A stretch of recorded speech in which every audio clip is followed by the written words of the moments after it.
Hello friends, स्वागत है आप सभी का आपके अपने चैनल लेट्स रिवीजन पर। इसमें मैं आपको शेयर करने वाली हूँ 5 मिनट के अंदर 10 प्रश्नों को। और मैं ये आशा करती हूँ ये वीडियो को आप एंड तक देखेंगे। सवाल तो 10 हैं, लेकिन आप जो फैक्ट हैं वो 10 से ज़्यादा सीखेंगे। यानी आप 50 सवाल यहाँ से हल कर पाएंगे। आपको लगेगा हिंदी बहुत आसान होती है, बहुत आसान प्रश्न आते हैं। ये वीडियो खास करके मैंने सुपर टीटी के लिए बनाया है, लेकिन यूपी टेट सी टेट के लिए भी ये महत्वपूर्ण साबित होगी। तो मैं ये चाहूँगी इस क्लास को आप देखें और प्रश्नों को हल करने की कोशिश करें। बिना समय का ज़ाया करते मैं इस प्रश्न को शुरू करती हूँ। भारत वर्ष में हिंदी को किस वर्ग में रखा गया है? आप जानते हो राजभाषा में, इसमें कोई बताने की ज़रूरत नहीं है। बस ये समझते रहिएगा कि राजभाषा का जो सामान्य अर्थ होता है वो होता है राजकाज की भाषा। और 14 सितंबर 1949 को हिंदी को जो है संवैधानिक रूप से भारत की राजभाषा घोषित किया गया था। इसीलिए जो है 14 सितंबर को आपको हिंदी दिवस मनाया जाता है। विश्व हिंदी दिवस जो है 10 जनवरी को मनाई जाती है। अनुच्छेद 3431 में स्पष्ट तरीके से कहा गया है कि जो भारत की जो राजभाषा होगी वो हिंदी होगी और जो लिपि होगी वो देवनागरी होगी। इस बात को भी समझते रहिएगा। 26 जनवरी 1950 को जब भारत का संविधान लागू हुआ था, उसके साथ साथ भारत में जो है राजभाषा नीति भी लागू हुई थी। उसी टाइम पे जो है भारतीय संविधान के भाग 17 अनुच्छेद 343 से लेकर के 351 में इस चीज़ का जिक्र है। तो अनुच्छेद जो आपका 3431 है ये इम्पॉर्टेंट है, याद रखिएगा। और अनुसूची 8 जो है वो भाषा से संबंधित है। साथ साथ इसमें जो है 22 भाषाओं का जिक्र है, इस चीज़ को भी समझते रहिएगा। तो भारतवर्ष में जो हिंदी का विकास वर्ग है वो आप राष्ट्रभाषा न लगाना, क्योंकि राष्ट्रभाषा का जिक्र नहीं है, राजभाषा को दर्जा मिला है। तो राजभाषा को याद रखना। हिंदी दिवस याद रखना आपका 14 सितंबर और विश्व हिंदी दिवस जो है आपका 10 जनवरी को होता है।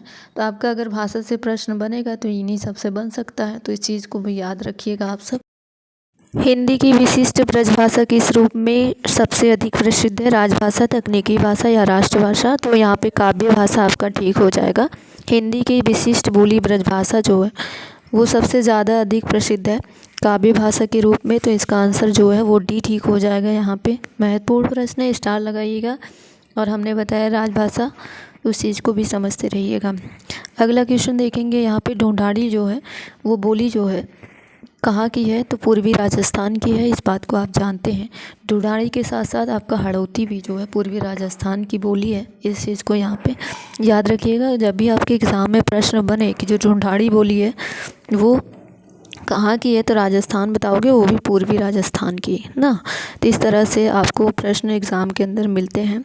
अगले प्रश्न की अगर बात करोगे तो इसमें पूछा गया है कि निम्न में से कौन सी बोली अथवा भाषा हिंदी के अंतर्गत नहीं आती है? कन्नौजी, वांगुरु, अवधी, तेलुगु। इस चीज़ को आप अच्छे से जानते हो कि जो ये तेलुगु है ये हिंदी के अंतर्गत नहीं आती, हिंदी भाषा के अंतर्गत नहीं आती। कन्नौजी, वांगुरु और अवधी आती है, तेलुगु नहीं आती। तो तेलुगु यहाँ पर ठीक हो जाएगा। ये प्रश्न महत्वपूर्ण है, इसमें डबल स्टार लगाइएगा इस चीज़ को कि ये प्रश्न में एग्ज़ाम के अंदर बार बार आते हैं कि हिंदी जो है वो किस भाषा परिवार से है। तो ये भारोपी परिवार से है। महत्वपूर्ण प्रश्न है, इस चीज़ को यहाँ पे इम्पॉर्टेंट है। ये हिंदी जो है किस भाषा परिवार से है? तो भारोपी से है। भारत में जो सर्वाधिक बोली जाने वाली भाषा है वो कौन सी है? तो याद रखिएगा हिंदी जो है वो सर्वाधिक बोली जाती है। तो सर्वाधिक में आपका हिंदी ठीक हो जाएगा, यानी पहला ही ऑप्शन आपका यहाँ से ठीक हो जाएगा।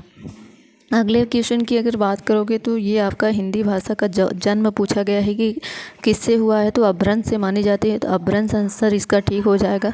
और हिंदी की जो है उत्पत्ति सौरसेनी अपभ्रंश से मानी जाती है, इस चीज़ को भी आप यहाँ पे याद रखिए। जब भी एग्ज़ाम के अंदर बनेगा प्रश्न कि हिंदी भाषा का जन्म जो है हुआ है, तो अपभ्रंश आप लगाओगे, अपभ्रंश से हुआ है। ब्रजबुली नाम से जाना जाता है।